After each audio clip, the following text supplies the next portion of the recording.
Hi, boys and girls. I read a story to you earlier about Wangari's trees.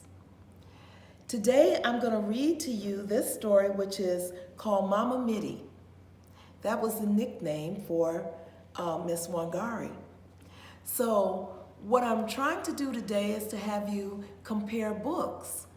This is actually the same story that I read before, but it's in a different book with little different twist to it because it's got larger pictures. I think you will enjoy it. But it's about the lady who won the Nobel Peace Prize in 2004 and how all of the trees have been cut down and she decided to plant more trees.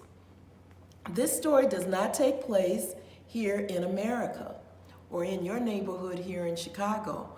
It happened in Kenya, which is a country in Africa.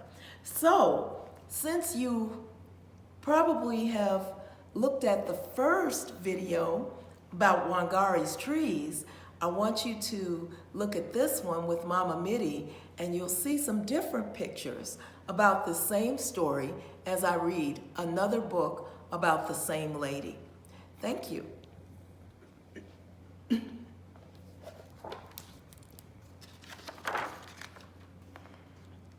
Mama Miti, Wangari Maathai and the Trees of Kenya. Written by Donna Jo Napoli and illustrated by Kadir Nelson. On the highlands of Africa, near forests and plains and a huge salt lick, Wangari was born. The face of Mount Kenya smiled down on her. People told stories of how, in the old days, sometimes the sun shone too bright, too long, and droughts came. Creatures suffered. There was no water. Plants wilted. People fought. So the men held ceremonies under the mugomo, the spreading sacred fig tree, and the skies blessed them with shimmering rains to slake their thirst and water their farms. Village elders placed staffs from the fig tree between angry men, and the enemies became friends. Wangari listened to these stories. That's how she came to love and respect trees. That's how she came to be wise in the tradition of her family and her village, and of her country and her continent of Africa. When Wangari grew up, she worked in the city, but she always remembered her roots. She planted trees in her backyard and sat under them to refresh her body and her spirit. One day, a poor woman came from the Western Valley to see the wise Wangari. Her children peeked out from behind her at the smiling woman in bright blue cloth with squiggles all through it, like tadpoles squirming in a pool. "I have too little food to feed my family," said the poor woman. "There is no longer a job for me in the timber mill, and I have no other skills. What can I do?" Wangari took the woman's hands and turned them over. She took the children's hands, one by one. "These are strong hands. Here are seedlings of the muri tree. Plant them.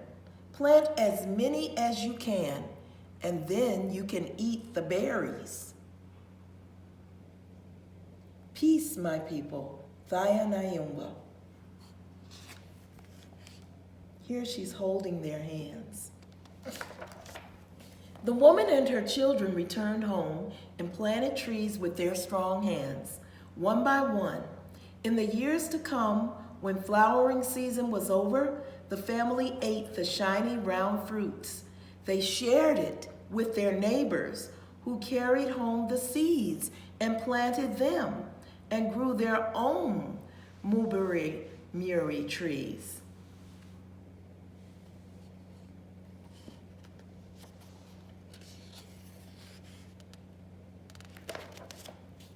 Another woman came to the wise Wangari, as poor as the first woman. This one traveled from the mountain in the south. Her daughter stood beside her, thin as ropes from not eating. My daughters and I walk hours every day to find firewood to cook with, said the poor woman. It takes so long. We have no time to do anything else. What can I do? Wangari took the woman by the arms. These arms are strong, she said. Plant a tree. Here are seedlings of the mukunduri. This tree makes good firewood. Plant as many as you can. Thaya Nayumba, peace, my people. She's giving her the seedling. The woman and her daughters planted those seedlings. In time, the trees grew huge with many wide branches. The woman and her daughters cut branches for warmth. They shared new seedlings with their neighbors who carried them home and grew their own mukunduri trees. So when they cut the wood, they cut some of it so that they could burn a little wood to be warm. But most of it all, they kept planting the seeds for trees. Word passed from woman to woman until all over Kenya, women knew about the wise Wangari. They came to her from every direction, one after another, as the years went by.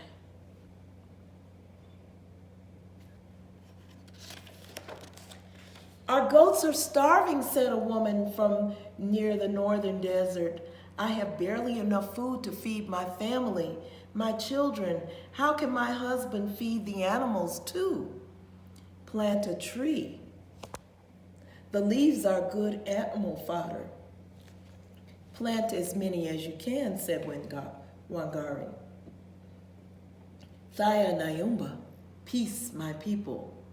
My cows are sick, said another woman from the savannah. I have no money to buy medicine for them. Plant a tree, said Wangari. The leaves cure gall sickness in cows. Wild animals come in the night and steal my chickens, said a woman from a fishing village. She shook her head in worry. Plant a tree. Its thorns will keep out predators from bothering your animals, your chickens. Thaya Nayumba, peace my people. Thaya Nayumba, peace my people. My home fell apart, came the cry of another woman who had come all the way from the coastline.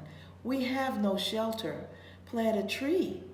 The timber makes good building poles, said Wangari. Thaya Nayumba, peace my people.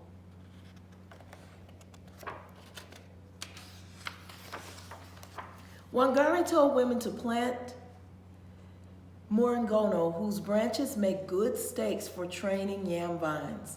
That is a type of tree. She told them to plant another tree as a living fence around their animal yards. She told them to plant another tree whose leaves could be wrapped around bananas to ripen them. She told them to plant moringa trees for the pure joy of their white flowers. And when a woman from her own village came, lamenting that the water in her stream was too dirty to drink, Wangari told her to plant mikuyu trees, the giant sacred fig, the drinker of water, which acts as nature's filter to clean streams.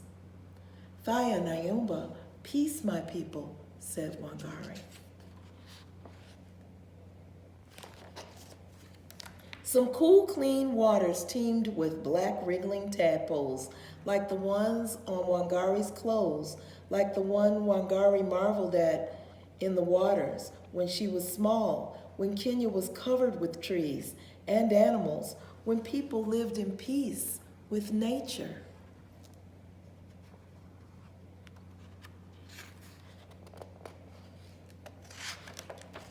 All over the countryside, the trees had disappeared, but they came back after planting.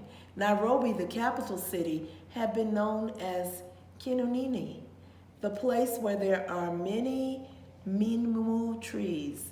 Now it was Kinunini again. Kenya was strong once more, strong and peaceful.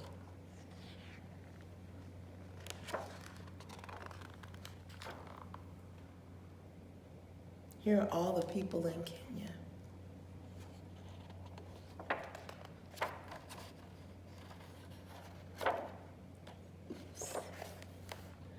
So this is another story about the same lady and the work she did planting trees. She came here to America, she studied, but she went back to her country because there were so many people who needed things that we already have here. So she went back to help them. And that is how she won the Nobel Peace Prize. Her nickname was called Mama Miti because that's what the ladies called her after she had helped so many of them. So thank you, boys and girls. We're comparing the two stories. This is called Mama Miti. The other book was called Wangari's Trees. So I'm hoping that you enjoyed both. It's just a different version. This tells more of how the ladies actually came to her. And the other story tells her whole life story of what she did in planting trees, coming to the United States, how the soldiers were mean to her. But still, at the end, the whole world honored Mama Miti Wangari because of the work she did to help our earth. The trees are wonderful because with trees, the dirt in the air is absorbed.